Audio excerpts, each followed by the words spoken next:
జై శ్రీమన్నారాయణ. ఇది 14వ అధ్యాయము కార్తీక పురాణంలో వృషోత్సర్గము, అలాగే శివలింగ దానము. వశిష్ఠుడు ఈ విధంగా పలుకుతున్నాడు. జనక మహారాజా, కార్తీక పౌర్ణమి దినమందు వృషోత్సర్గము అంటే ఆబోతుని అచ్చుపోయిట.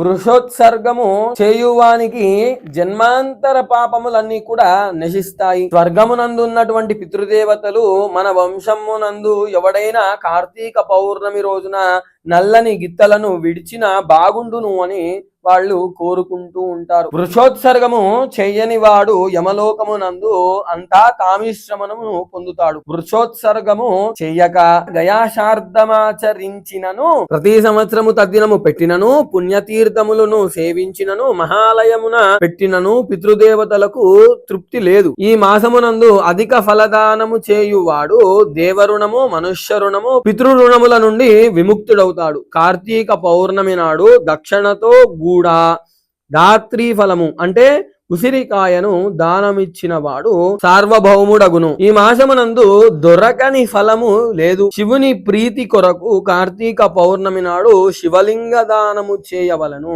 లింగదానము వలన సర్వపాపములను నశించి తర్వాత జన్మలో సార్వభౌముడగును. కార్తీక మాసమున చేయకూడనటువంటి పనులు ఇవి జనక మహారాజా అని చెప్పి వశిష్ఠ మహర్షి మళ్ళీ చెప్తున్నాడు. కార్తీక మాసమున పరద్రవ్యాసక్తి, పరాన్న భోజనము, అపరిశుద్ధమైనటువంటి అన్నమును భుజించుట, సంగద్రవ్యము ఖర్చు పెట్టి వండినటువంటి పదార్థములను విధవాన్నము తినుట వదిలిపెట్టవలను. నక్త వ్రతమును ఆచరించినటువంటి వాడు ఏకాదశికి ముందు వెనక రోజులలో అనగా దశమి, ద్వాదశి దినములలో రాత్రి భోజనము చేయకూడదు.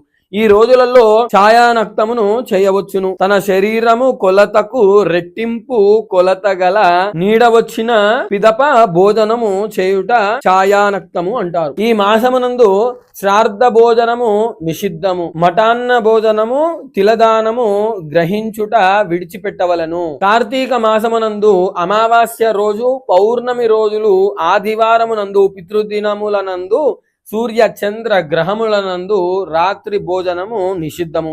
కార్తీక మాసమునందు తైలాభ్యంగనము, దివానిద్ర, కంచు పాత్రల్లో భోజనము, గృహమందు స్నానము నిషిద్ధము. తటాకమునందు గాని, కాలువనందు గాని, బావులయందు గాని స్నానమాచరించవలను. స్నానమాడునప్పుడు గంగా ప్రార్థన చేయవలను. ప్రాతస్నానమాచరించని వాడు, సాయం స్నానం ఆచరించని వాడు నరకమందు యమబాధలు అనుభవించి చండాలుడై పుడతాడు. సాయం స్నానం ఆచరించి ఆచమనీయము చేసి భగవంతుణ్ణి షోడశ ఉపచారాలతో పూజించవలను. శక్తి కొలది దీపములను శక్తి వంచన చేయక బ్రాహ్మణులకు దానమివ్వవలను.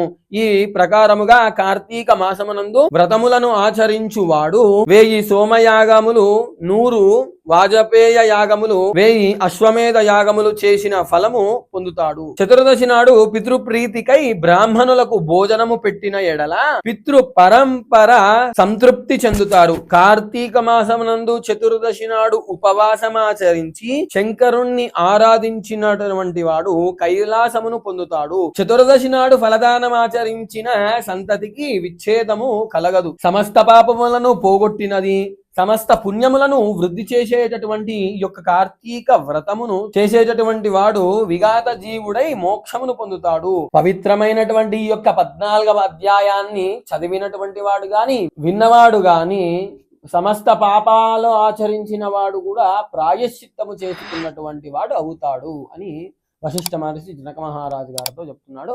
ఇది 14వ అధ్యాయము సమాప్తము. జై శ్రీమన్నారాయణ. శివాయ గురవే నమః.